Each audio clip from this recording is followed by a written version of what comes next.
Tonight, from the war zone, the battle for Baghdad grows. U.S. forces take major targets, but the fighting is fierce. Civilians and journalists join fighters killed in the action. What's beneath this rubble? Saddam and his sons, said hopeful American officials. Now, though, they're not so sure. After the shooting comes looting. Liberated Iraqis tell CBS they're striking back for years of injustice. And science marches on. Breakthroughs in fighting the mystery SARS syndrome, plus cloning that could save endangered species.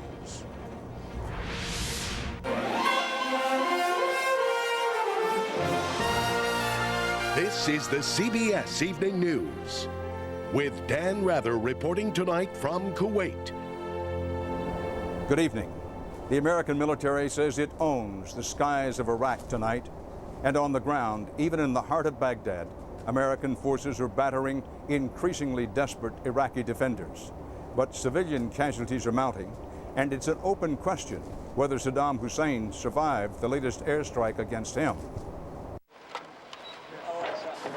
U.S. officials hope, and some believe, that Saddam and his sons are somewhere under this pile of rubble, created by 4 2,000-pound bombs.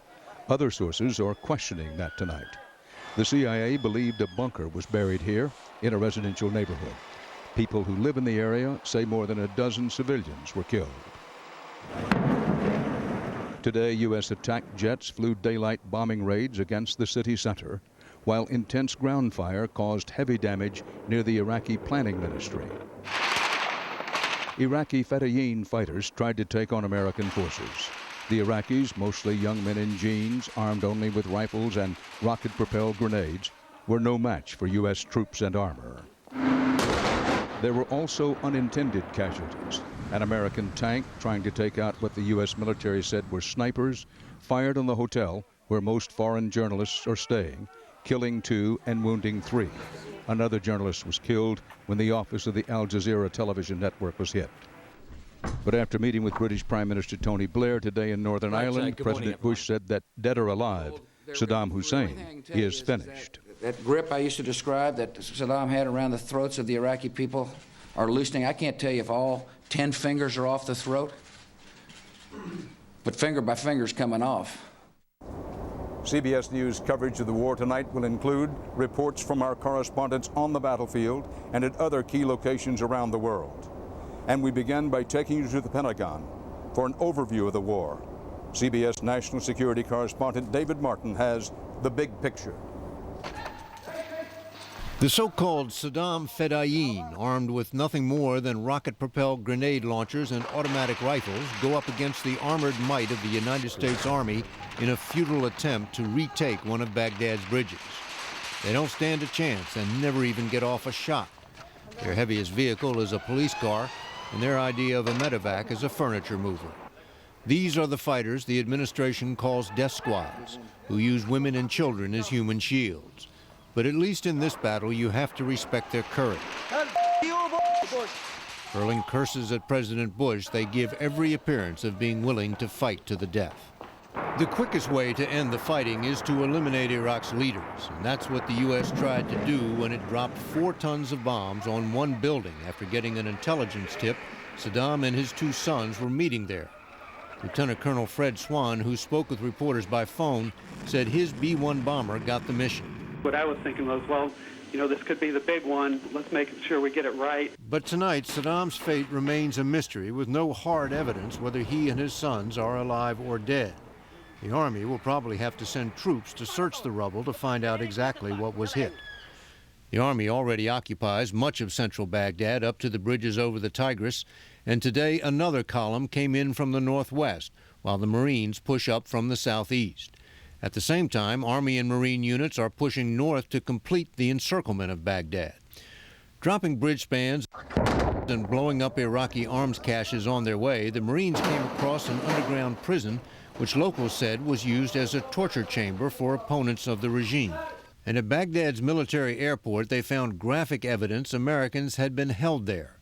Chemical protection suits and uniforms, some caked with blood, apparently belonging to American POWs. Although the fighting in Baghdad holds center stage, Saddam's hometown of Tikrit, 100 miles to the north, is waiting in the wings. Despite heavy bombing, elements of the regime who escaped to Tikrit are still able to function. Today, the U.S. began airlifting a company of tanks into northern Iraq, where until now, American troops have not had the kind of armored firepower needed to make a move on Tikrit. Dan? Now we take you inside Baghdad. As we've reported, fighting there was intense today, and the casualties included several foreign journalists. CBS's Lara Logan is in the Iraqi capital. As the day began here, America unleashed its military fury. We could hear Warthog tank busters screaming low over central Baghdad, slicing through government targets. We watched U.S. tanks advancing over a crucial bridge on the Tigris River, paving the way with relentless firepower. When the Iraqis counterattacked, hundreds of young fighters headed straight into a barrage of heavy machine guns and were forced to retreat. The media also came under fire. This American tank hitting the Palestine Hotel, a base for hundreds of journalists, including CBS News. As they rushed to help the wounded, reporters found themselves caught between caring for their colleagues and covering the story. 2 cameramen died from their injuries. The Pentagon claims they were returning enemy fire, but none of the journalists at the hotel heard or saw anything to support that claim. This reporter from the Arab satellite channel Al Jazeera was in the middle of his live broadcast when the blast occurred. A few hours earlier, the network's office, less than half a mile away, was bombed, killing correspondent Tariq Ayoub. Ironically, it was Iraq's information minister who reassured reporters here. Don't be frightened. We are going to tackle them and to destroy them. As the fighting intensified all over the capital, these Iraqis took refuge in a mosque, guarded only by their faith and an aged fighter. Baghdad is a dangerous location, a U.S. spokesman said today. No one here needed to be told that. Lara Logan, CBS News, Baghdad. A Pentagon briefer expressed regret that journalists had been killed and wounded, but he emphasized U.S. troops were defending themselves. Major General Stanley McChrystal said again that journalists have to recognize the risks of being in a city under attack, even when the attackers are Americans. From the beginning, we have specifically said would be dangerous and difficult. You put yourself in their position, they have the inherent right of self-defense. When they are fired at, they have not only the right to respond, they have the obligation to respond to protect the soldiers with them. A few miles southeast of downtown Baghdad today, U.S. Marines fought their way through residential areas of the city to capture a military airfield. But as CBS's John Roberts reports, Iraqi civilians were often caught in the crossfire. With the battle for the capital raging all around them, Marines come under sniper fire today in a Baghdad neighborhood. They race for positions, maneuvering to get the sniper in view. You got a target there, Corporal Harden? Nothing yet over here, sir. But what they find is another wartime tragedy. A minivan, simply on the wrong road at the wrong time, is riddled by American fire. The driver and a passenger are dead. Another is shot in the stomach. Marines prepare to medevac him to a military hospital. And they explain to another survivor why it happened. Why it did? Somebody shot at us the same time you came down the road. The majority of the combat power of the 1st Marine Division is now inside the city limits of Baghdad. The fighting here has been fierce, but the resistance, says one Marine commander, is crumbling. They're completely surrounded. I mean, to me, it's absolutely pointless to keep resisting. And as I said, I would hope that at least the conventional forces would see that. Iraqi forces have paid a heavy price. But on this Baghdad street today, it was more Iraqi civilians who were dying. Marines stop a car and find a man with a single shot to the head. A medic bandages his wound in an attempt to stop the bleeding. Another Marine comforts his brother and a young boy who was in the car. There is little, however, the Americans can do. With a mass of armor and Marines waiting to join the fight, it is certain there will be more civilians caught in the crossfire. But the Marines insist their strategy to take Baghdad is designed to limit the risk to their forces and the Iraqi people. Unlike the Army, which has already pushed deep into the heart of Baghdad, these Marines plan in the next 48 hours to move ahead slowly, to place themselves in positions they say will draw Saddam's forces out, where they can be captured or killed. John Roberts, CBS News, with the Marines on the outskirts of Baghdad. In other parts of Baghdad today, the power vacuum and chaos are a boon to some civilians. As CBS's Byron Pitts reports, people are both celebrating and looting. Today on the bombed and broken streets of East Baghdad. Freedom. Freedom. Freedom, yes. Freedom meant free. Free TVs, VCRs, computers, air conditioners, even a bashful shopper with an armful of stolen AK-47s. If a man, woman, or child could carry it, it was theirs. No Saddam, no Saddam, no Saddam. Yes, Bush. These are the people who lived beneath the thumb of Saddam Hussein for decades. For them, this was not looting. This was liberty. Life's pleasures that once belonged exclusively to Saddam's bath party now belong to them. This man spat and stomped on an Iraqi dinar that bore Saddam's face. Bitterness followed up moments later with a warm goodbye for an American journalist. Today, U.S. Marines stood back and watched. As one told me, we did not come this far to arrest looters. Their mission, confront, control, and when need be, kill Iraqi soldiers and Saddam's fedayeen. In blocks from where civilians were looting, Marines found plenty of both. Got to be conscientious where you walk, too. Landmines. This is an Iraqi fighting hole. It's about 3 feet deep and 8 feet long. Room enough for 2 or 3 Iraqi soldiers to stand and fight. But it would seem most chose the better option, to run and survive. Booby traps. Always check doorways before you go through for any type of wires that you might not see. Tonight, American troops now control this fedayeen training camp.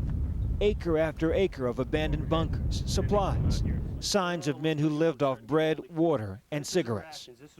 As you can see, their military gear is not the greatest. Plastic, all it is a helmet liner. What can that stop? Nothing. So tonight, as families here taste the spoils of freedom, there are also grim reminders. Freedom has never been free. Byron Pitts, CBS News, East Baghdad. Coming up next here on the CBS Evening News. Iraq's information minister says U.S. forces are in retreat, even when they're just yards away from him. What's that about?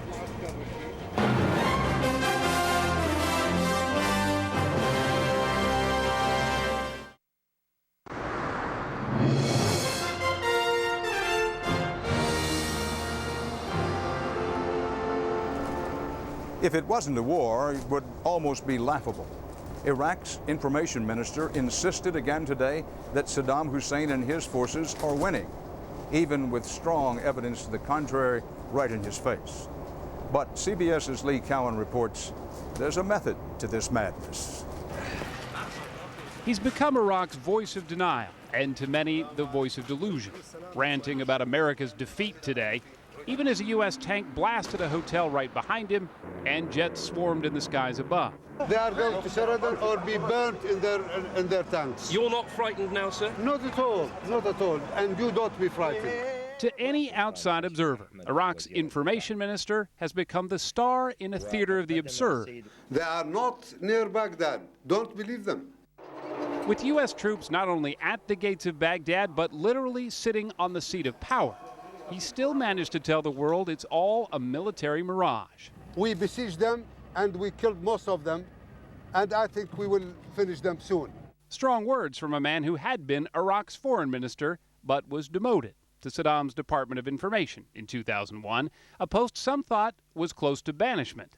Although most people agree he doesn't actually believe what he's saying, it's still been a belligerent 15 minutes of fame that have turned him into a cult hero in the Arab world. The man is extremely popular now. Maybe he is more popular than Saddam Hussein. He is more popular than the pop star in the Arab world.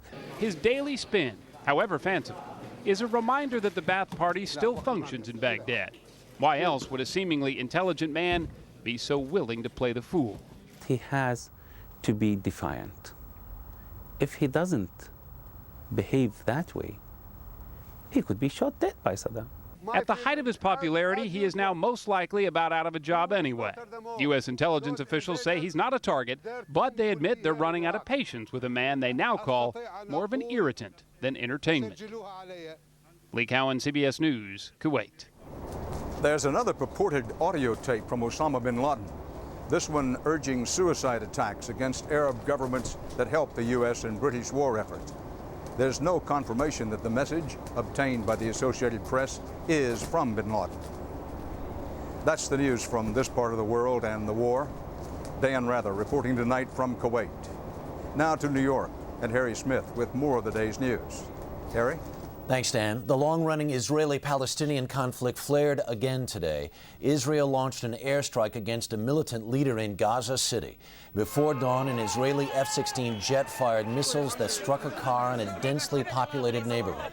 They killed a Hamas leader, one of his deputies, and 3 other Palestinians. Nearly 50 more were wounded.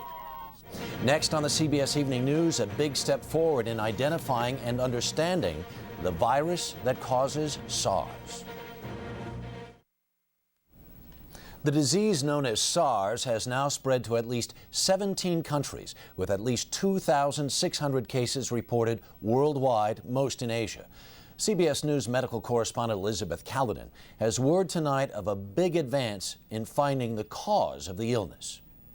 Scientists have been zeroing in on something called the coronavirus, and new research out tonight substantially helps their case. A brand new type of coronavirus has been detected in the majority of samples taken from 50 patients with SARS in Hong Kong. Experts say it's likely this more deadly version of a virus that usually causes just colds in people jumped species from animals to humans. Once the virus is known and can grow in culture, many of the questions can begin to be answered. In the meantime, infectious disease experts have the tough job of educating but not alarming an already SARS-shocked public. Because the new epidemic took root in Asia, communities like San Francisco's Chinatown are on edge. International travel and local business are taking a hit. Ominous images of people in face masks give the feeling of widespread deadly infection. But in reality, the death rate is 4%, lower than the flu and pneumonia. And public health officials testifying before Congress this week insist face masks may be in the same category as duct tape in terms of how well they protect. The most important use of masks is for healthcare workers in healthcare settings. We are not recommending masks for anyone at this point in time. No one is saying SARS should not be taken seriously, but there is a middle ground. The concern needs to be very, very much tempered by the recognition that this is not spreading rapidly in this country. Protection from SARS, it seems, will come from awareness and early warnings, not fear and panic. Elizabeth Caledon, CBS News, New York. On the CBS Market Watch, stocks ended the day about where they began. The Dow lost 1.5 points, the NASDAQ 6.5. After hitting a record high, gasoline is down 10 cents a gallon in the past 3 weeks to a nationwide average $1.63 a gallon. The Energy Department predicted today the price will continue to fall to $1.56 by summer. Ahead on the CBS Evening News, saving endangered species through a type of cloning. Some say here is the living proof. West Hollywood, California has become the nation's first community to ban the declawing of cats as a form of animal cruelty. The city council there had previously declared that residents do not own pets. They are merely pet guardians. We end tonight with news of a remarkable and controversial experiment designed to save endangered species from extinction. CBS's Sandra Hughes reports the mixed feelings and mixed results. They are called bentangs, and although one of the week-old calves just died today, the fact that they were born at all could put scientists one step closer to saving some endangered species. The animals were cloned from the frozen skin cells of a bentang which died 23 years ago. I'm rather still astounded by the fact that you can take the nucleus of a cell and produce a living animal. It's called nuclear cell transfer, injecting the bentang's genetic material into the egg of a living cow. It's been done before with an endangered animal called a gaur. It died in just 2 days. The bentang today was euthanized after developing complications from the cloning.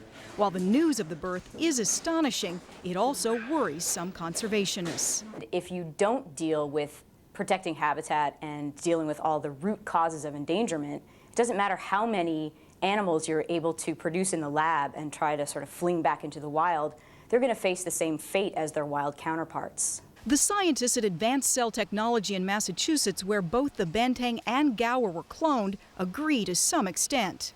However, it doesn't make much sense to preserve the habitat if you don't have any animals to preserve. If you're wondering, can this technology be used to clone extinct animals like the mammoth? Hold on. Since cloning needs preserved animal tissue, bringing back the dinosaurs remains the stuff of science fiction for now. Sandra Hughes, CBS News, Los Angeles. And that's the CBS Evening News. For Dan Rather in Kuwait, I'm Harry Smith in New York. I'll see you first thing tomorrow on The Early Show. Good night. For news 24 hours a day, log on to cbsnews.com.